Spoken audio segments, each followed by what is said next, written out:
다음은 한국에서의 사실적시 명예훼손죄의 비범죄와 필요성과 명예훼손의 악용 사례들에 대해서 김상민 정의연대 사무총장님의 발표가 있겠습니다.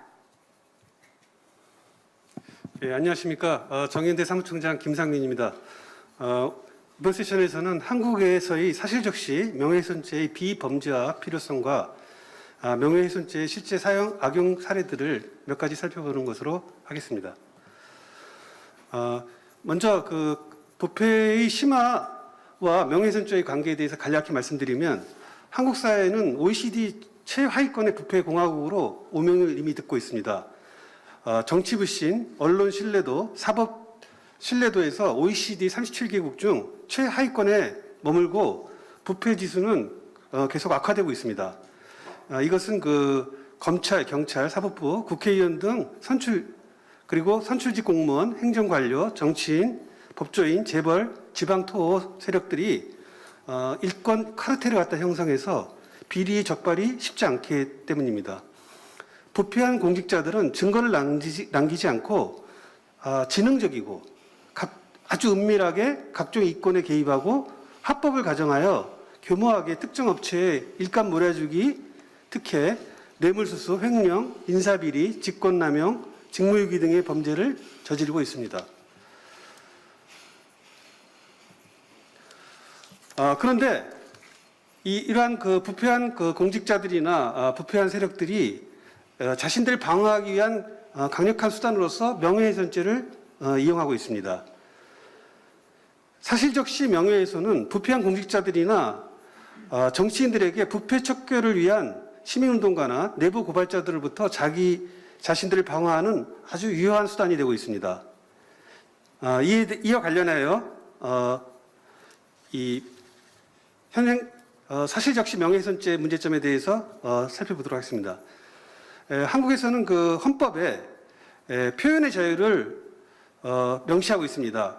표현의 자유는 인간으로서의 존엄과 가치를 유지 발전시키고 시민들의 다수의 의견을 갖다 집약시키고 민주적 정치 질서를 생성, 유지, 발전시켜 나감으로써 사회 발전의 원동력이자 순기능을 하는 중요한 헌법상의 기본권으로 최대한 보장받아야 됩니다. 그러나 이러한 표현의 자유는 민주주의 사회에서 개인의 존엄성을 지키기 위한 명예를 훼손할 가능성이 있습니다. 그래서 이 둘 간의 충돌을 어떻게 조정할 것인가가 중요한 법률적 문제로 되고 있습니다. 그런데 현행 명예훼손, 그러니까 사실적시 명예훼손과 관련된 관련 법규를 보게 되면 약 한 7가지 대표적인 법률이 있습니다. 형법에 명예훼손에 관련된 것이 있고, 그러니까 형법 307조, 309조, 310조에 있습니다. 여기서 310조에 보게 되면 명예훼손의 면책, 즉 면책 사유로 위법성 조각 사유로 사실적시 또는 이 경우에 대해서 명예훼손의 조각 사유를 갖다가 일부 지정하고는 있겠습니다. 그리고 모욕죄라든지 그다음에 정보통신망 이용 촉진에 관한 법률 등 그다음에 이제 공직선거법, 그다음에 공직선거법에서의 허위사실 공표죄와 후보자 비방죄 등이 있는데 이것들은 앞서 있는 명예훼손죄의 법리와 대동소이하게 되어 있습니다.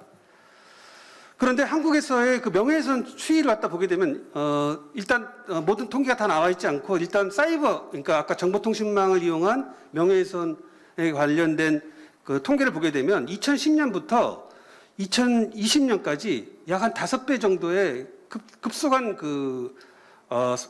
명예훼손 사건이 급증하는 것을 우리가 볼 수가 있습니다.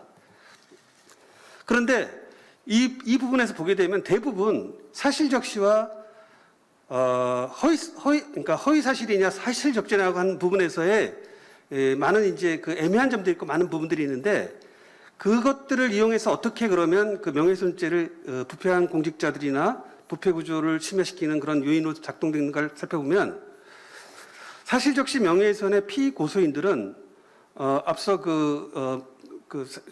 좌장께서 말씀하신 것처럼 대부분 사회적 약자들이 피고소를 당하게 됩니다. 그리고 그들은 정부와 권력을 감시하고 비판하는 시민단체나 활동가 또는 사회 부정부패를 고발하는 소형 언론 매체, 그다음에 뭐 1인 유튜브 등 이런 소위 말해서 사회적 약자로서의 그가 대부분입니다. 그리고 그 대신 반에서 소를 제기하는 피해자라고 주장하는 피해자들은 주로 사회적 강자로 국회의원, 시장, 권력기관 공무원, 검사 등 법조인, 그다음에 재벌, 대형 언론기관 뭐 이런 사람들이 주로 고발을 갖다가 하게 됩니다. 한국에서의 사실적시로 인해 명예훼손의 형사처벌과 손해배상 소송에서 피소될 위험으로 인해서 시민사회는 극도의 어떤 그 자기검열과 그다음에 표현의 자유가 위축돼서 진실을 외면하기 쉽고 그다음에 이런 어떤 그 부정부패를 밝히기 굉장히 어려운 구조로 되어가고 있습니다. 그래서 앞서 말한 것처럼 한국의 사회 부패 지수가 계속 최하위에 머무르고 있는 이유가 되게 되어 있습니다. 그러면 법에서 얘기하는 사실을 적시했는데 그것이 설사 사실을 적시했다 하더라도 우리나라의 현행법에서는 사실 적시했다 하더라도 그것은 무관하게 한 개인의 명예를 훼손할 경우는 처벌하도록 되어 있습니다. 단 예의 조항은 있긴 합니다. 예를 들면 형법에서 사실 적시를 했는데 사실 적시해서 명예를 훼손했을 경우는 무조건 다 처벌하는데 딱 한 가지만 예외로 하고 있습니다. 아까 310조에서 얘기한 것처럼 오로지 공공의 이익을 위할 경우에만 처벌하지 않는다. 나머지는 다 처벌하도록 되어 있습니다. 그런데 이제 뭐 공공의 이익이 어떤 건지 그것이 항상 상당히 애매하겠죠. 그다음에 또 사실이 아니냐도 사실은 대부분의 경우 명백하게 분리가 되지 않습니다. 그다음에 정보통신망법에 의해서는 공공성하고 또 관계가 없습니다. 무조건 사실 적시를 하더라도 후보자를 비방하거나 하게 되면 무조건 처벌받게 됩니다. 그런데 비방할 목적이 딱 한 가지가 있는데 비방할 목적이 분명하지 않으면 처벌하지 않는다 이렇게 되어 있습니다. 그리고 또 허위 사실의 경우에는 상당한 이유가 그렇게 주장할 허위라고 믿고서 그렇게 상당한 이유가 있을 경우에만 면책이 되고 나머지는 또 다 불처벌하게 되어 있습니다. 상당히 법들 간에도 서로 그야말로 일관성도 없고 필요성에 의해서 되어 있습니다. 그래서 한국 사회에서 사법제도 이러한 현실에서 이 명예훼손의 비범죄화가 필요하게 되는데 알다시피 대한민국 사법 시스템은 OECD 37개국 중에서 최하위입니다. 지금 현재.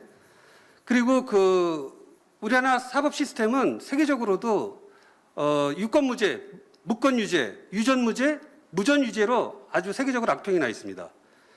그래서 사실적시 명예훼손 사건에서 수사와 기소를 독점한 검찰이 부패한 정치인이나 재벌의 편에 서서 정치적 기소를 갖다가 남발하고 있습니다. 또 법관은 코에 그치면 코걸이고 귀에 그치면 귀걸이식으로 모호한 판례에 의거해서 일관성 없는 판결이 다수 이루어지고 있고 법원의 합리적이고 객관적인 판결을 현행법에서는 기대할 수 없게 되어 있습니다. 따라서 법률적으로 명예훼손의 면책 사유를 법률에 넣기보다는 아예 형법에서 명예훼손죄를 폐기해야 되고 우선 먼저 급하게 해야 될 것은 명예훼손의 비범죄화가 필요하다고 보는 것입니다.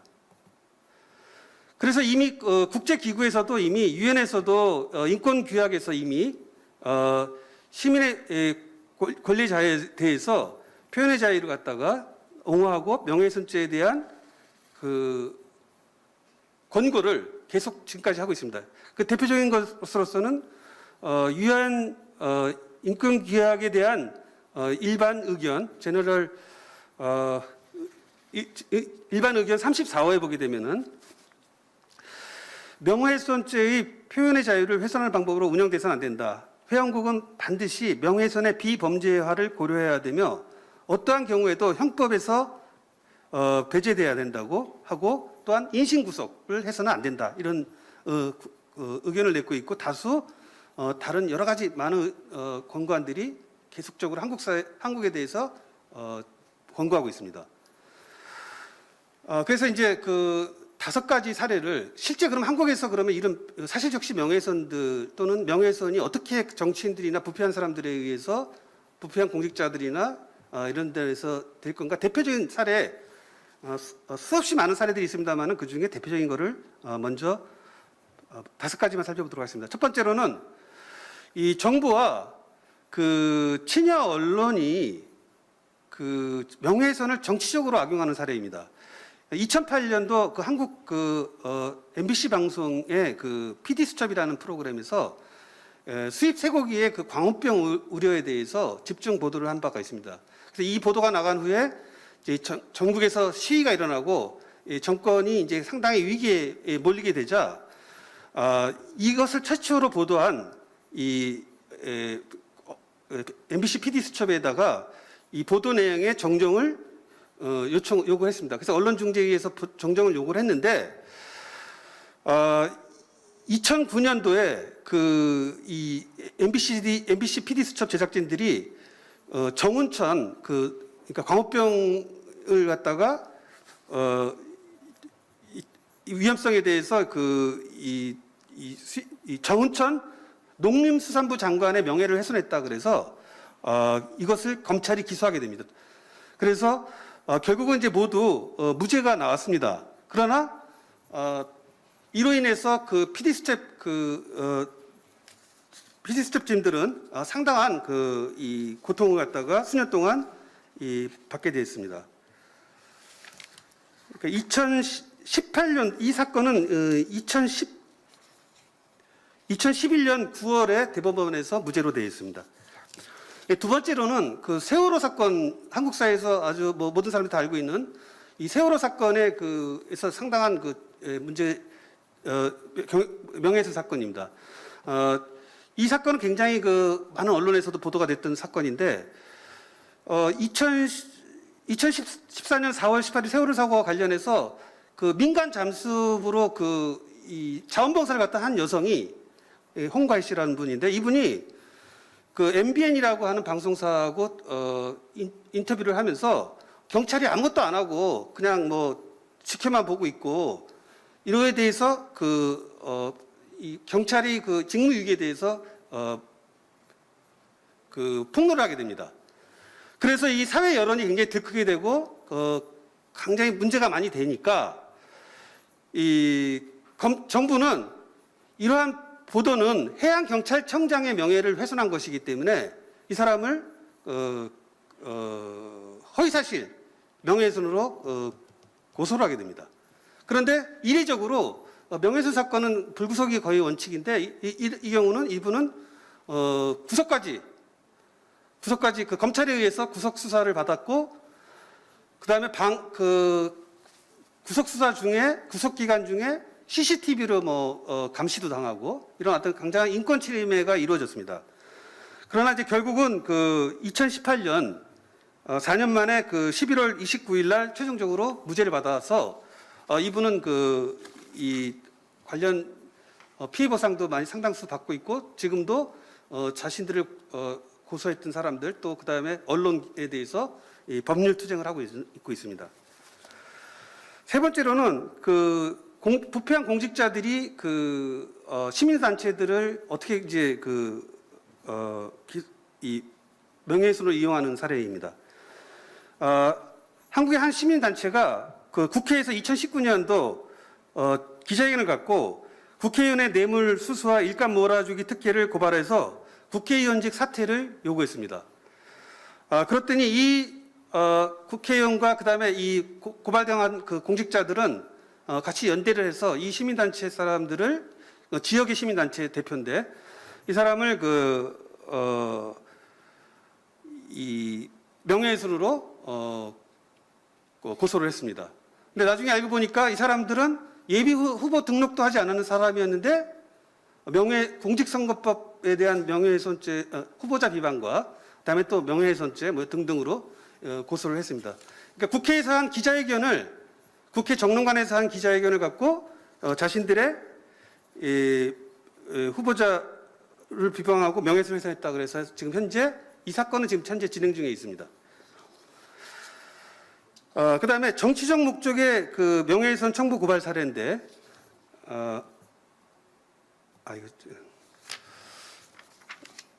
이것은 소위 한국 사회에서 최근 청부 고발이라고 해서 유명한 사건입니다. 검찰청의 한 고위 검사가 그 검찰총장과 그다음에 그 부인 그리고 지금 윤석열 지금 후보로 나오신 분이죠. 그리고 검찰청장의 측근 한동훈이라고 하는 검사장의 명예를 훼손했다고 하여 제1야당한테 그 텔레그램으로 고발장을 갖다 보냈습니다. 그리고 그 고발을 하도록 사주했던 사건이 현재 고위공직자 수사처에서 에서 지금 현재 수사 중에 있는 사건입니다. 이와 같이 검찰 권력들은 기소권을 갖다 갖기 때문에 그것이 사실인지 사실이 아닌지 그것이 아직 판명나지 않는 사건에 대해서 무조건 기소할 수 있는 강력한 권한이 있기 때문에 이러한 고발을 통해서 여타 사람들의 입을 막는 그런 어떤 강력한 명예훼손죄가 수단이 되고 있습니다.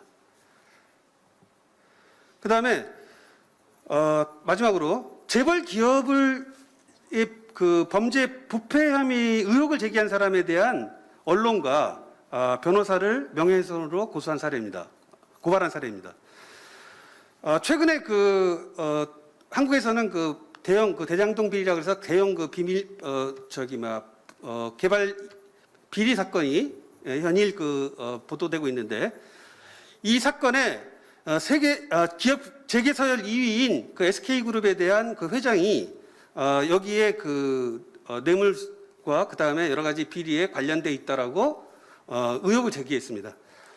그러자 재벌 총수는 자기 산하 기업에게 시켜서 고발을 하게 됩니다. 그래서 이 사람들이 이제 유튜브 매체와 그다음에 변호사가 정보통신 보호에 관한 법률 위반 등으로 이제 고발당해 현재 법정 투쟁 중인데 이 변호사는 자기는 오로지 공공의 이익을 위해서 있는 증거들을 갖다가 그대로 제시했음에도 불구하고 고발을 당해서 현재 수사 중에 있습니다. 이처럼 이렇게 하는 이유는 이 사람들이 본보기로 고발을 함으로써 다른 사람들이 더 이상 이 문제에 대해서 만약에 거론하게 되면 당신도 고발을 당할 수 있다라는 어떤 메시지를 주기 때문에 자신들이 보호하는 강력한 수단이 되겠습니다. 그래서 이러한 사례들을 봤을 때 크게 명예훼손의 악용 사례의 공통점을 보게 되면은 검찰의 수사와 기소 독점으로 검찰과 관련된 부정부패라든지 이런 부분들은 기소되지 않고 그 반대의 경우는 기소를 당하게 됩니다. 그 다음에 권력자들은 명예훼손을 비판자들을 갖다가 입을 막는 강력한 수단이 되고 있습니다. 세 번째로는 명예훼손 사건에서 사실적시와 허위사실의 판단이 모호하기 때문에 결국은 검찰의 주관적 판단으로 기소되는 경우가 많습니다. 그리고 반부패 범죄를 고발하는 시민운동가나 고발자는 허위사실이 아니더라도 증명할 수 없으면 역으로 무고죄로 기소당하는 것을 감수해야 됩니다. 그다음에 다섯 번째, 한국에서는 부정부패로 벌어들인 막대한 수익으로 이러한 명예훼손 고소자들은 만약에 범죄가 저지른다 하더라도 하더라도 검사를 사면은 검찰의 기소 단계에서 기소를 면할 수가 있고 만약에 재판에 넘겨졌다 하더라도 다시 전관 고위법관을 선임하게 되면 강력한 처벌이나 경미한 처벌이나 무죄가 될 가능성이 상당히 높습니다. 그 다음에 여섯 번째로 명예훼손은 친고죄가 아니기 때문에 무고죄에 부담이 없이 아까 SK나 다른 아까 검찰 총수도 마찬가지지만 다른 사람을 시켜서 고발을 하게 되면 친고죄가 반의사 불벌죄이기 때문에 내가 처벌을 원한다는 그런 사인만 하면 되는 겁니다. 그 대신 자기는 무고죄의 위험에서 완전히 벗어나게 되는 거죠. 이와 같이 이 명예훼손의 악용사의 이 대표적인 공통점들이 이러한 것들이 있습니다. 그래서 결론적으로 말씀드리면 한국에서의 명예훼손은 법률에서 허위사실 또는 한국에서는 허위사실은 물론이지만 공연한 진실 또는 사실을 적시하더라도 명예훼손으로 처벌하고 소위 개인의 명예가 아닌 허명을까지도 보호하고 있습니다. 개인에 대한 진정한 사회적 평가에 범죄있지 않은 허명의 보호는 형벌로서 가치가 있는 이익이라고 할 수 없으므로 형법의 보충성의 원칙 및 최후 수단성에 비추어 볼 때 타당하지 않습니다. 또한 명예훼손을 형벌로 처벌하는 것은 허명까지 처벌한다는 점에서 과잉금지 원칙과 비례성의 원칙에도 충족하지 못하고 있습니다. 명예훼손죄에 의해 사실을 적시한 정부에 대한 비판이 잠재적으로 형법상의 형벌이라는 가장 강력한 제재 수단이 암시되기 때문에 민주주의의 해악이 되고 있습니다. 특히 한국에서는 기소와 수사를 독점한 검찰 권력에 의해서 명예훼손은 고소를 통해 비판자들의 입을 막는 강력한 수단이 되고 있습니다. 오늘날 세계적으로 명예훼손의 비범죄화가 전 세계적으로 거의 대세가 되고 있습니다. 따라서 한국에서의 명예훼손죄는 폐지돼야 된다라고 결론을 내리겠습니다. 이상 발표 마치겠습니다.